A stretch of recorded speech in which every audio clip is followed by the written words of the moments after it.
Welcome to Books for the Back Porch. I'm Matt, and today we are talking a classic of crime fiction and why you should take the time to read one. So I finally went back and read a classic of crime fiction, and I had an absolute blast reading it. I'll be honest from the start, I will tell you this was not a perfect 5-star book, but that doesn't mean it's not worth your time. And I see a lot of people kind of struggle with this online sometimes. It seems like if something's not given a perfect 5 stars, they don't want to read it. And I get that to a small degree. There's so little time to be able to read things, and you don't want to be wasting your time on books that are going to be absolute trash. But just because something isn't 5 stars doesn't mean it's not going to be fun, it doesn't mean it's not going to be enjoyable, and it doesn't mean that it's not worth your time. And I think the book that we're talking today, The Maltese Falcon by Dashiell Hammett, explains why perfectly. This book is ridiculously fun. Hammett's descriptions are incredible. He paints visuals of his characters like I've never seen someone paint before. The main character, Sam Spade, is described as having this long, bony jaw. He's got a V-shaped chin. He's got a V-shaped head. His eyes have a fiery burn in them that get more yellow in the center as the story goes on and he gets angrier. His skin gets redder and redder as the story goes on. He is tall. He's thin. He's got curved nostrils. I mean, by the end of the book, I am fully expecting him to have grown horns, hooves, and a tail spread out from the back of him, because Hammett just keeps giving him more devilish and devilish characteristics. And make no bones about it, Hammett is not trying to be subtle here. The antagonist is named Gutman. Yeah, big surprise, Gutman's described as being incredibly overweight. But he's just so absurdly depicted with it. He has a passage where Gutman has these jowls that are so bulbous that they bounce as he walks, and when he sits down, the jowls take a moment to continue to fluctuate up and down before finally resting in place. It's just so absurd, you can't do anything but laugh about it. And it gets you excited to see what the next descriptions are going to be like and where Hammett's going to take it and how out there he's going to take it. It is a lot like, a 1980s horror film where they just get campier and campier kill scenes and you get giddy and excited to see what that next kill is going to be.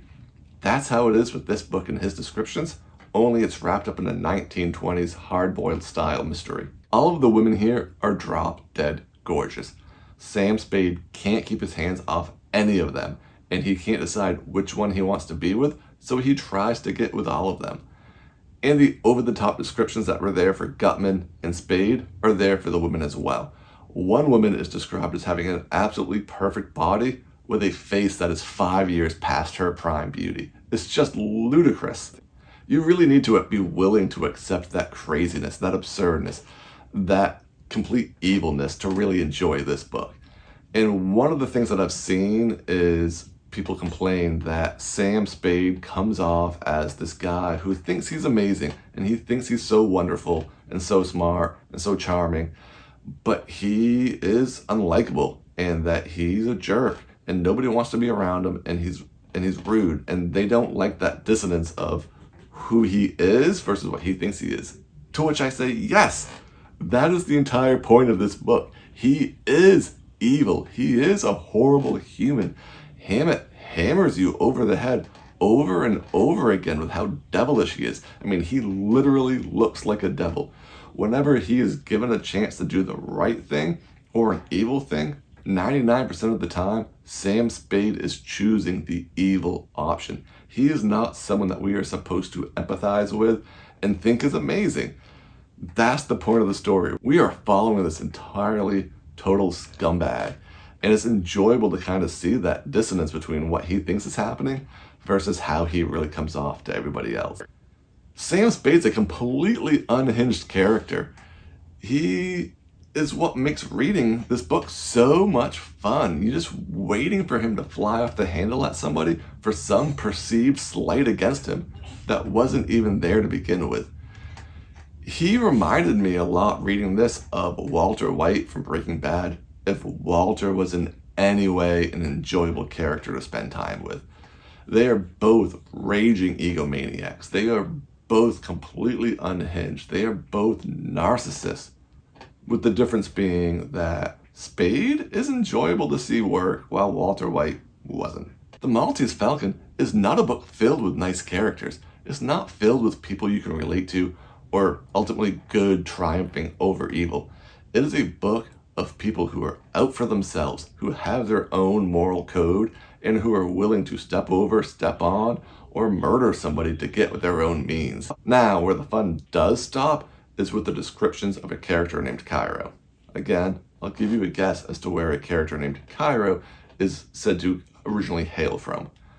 Also, Cairo is presumed to be gay by Spade pretty early on in the book, and there are some pretty offensive and some pretty derogatory terms used about Cairo within Spade's own head. And I won't go as far as to say that Hammett himself has an issue with gay people, because it is pretty clear that all of these thoughts are coming from Spade's own point of view. However, Hammett was a PI prior to writing, so there is some ambiguity between, how much of this is his own input and how much of this is just him making up a story. I will say that there is a scene later on in the book where Cairo is shown to have some affection for another man. And while there is, again, just the dismissive, judgmental, hateful words used by Spade in his head, the scene itself is handled with a gentle caring and tenderness from Hammett's writing. So you're stuck with the scene itself and what happens being gentle and kind and caring and loving, and then juxtaposed with Spade's just hateful words about it. Make of that what you will.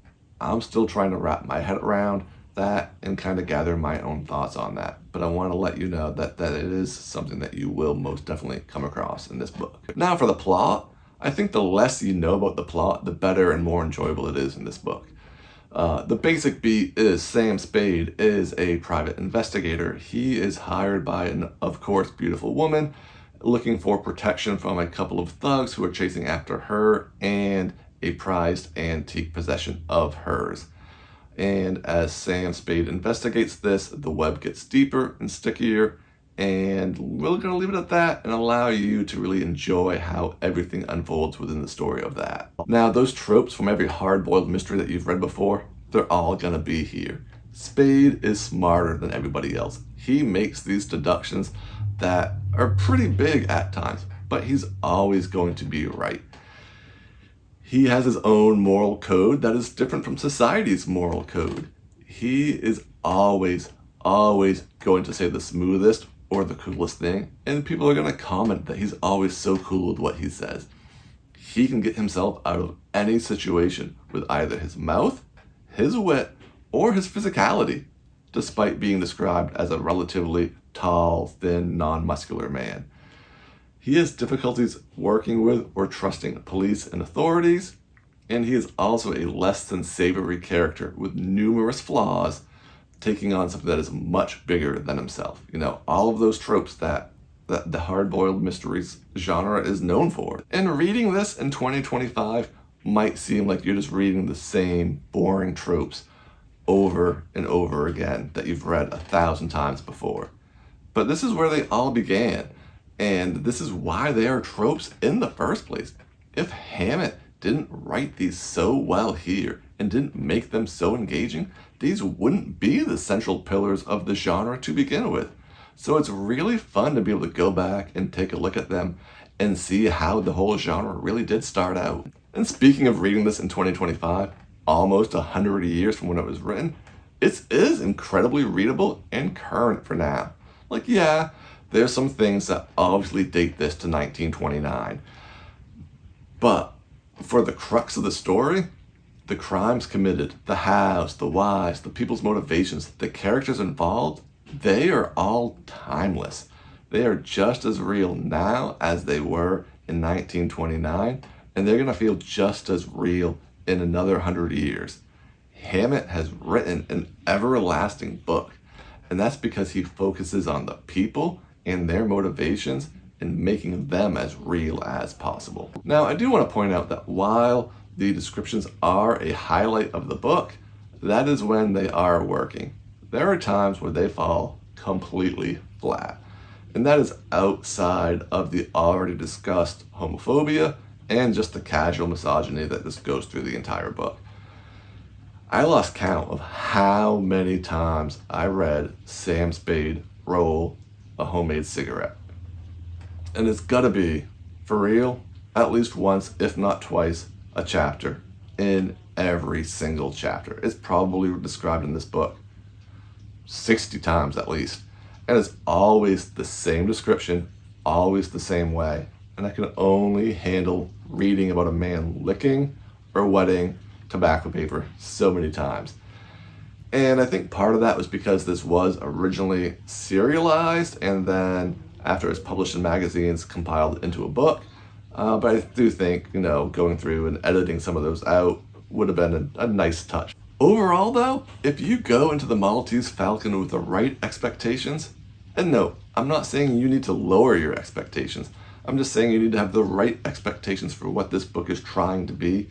You are going to have an absolute blast. It's fun, it moves quick, and despite some of the issues that we've talked about, you are still going to be intrigued by the mysteries and seeing how it all plays out. It is like two trains just heading on together on the same track, and you can't look away and you just want to see how this crash unfolds. It is absolutely worth your time checking out. So I want to know, what classics of crime fiction have you read? Leave them in the comments, let me know what you think still holds up today, and maybe what fell a little bit flat. As always, thanks for stopping by, and I'll catch you next week.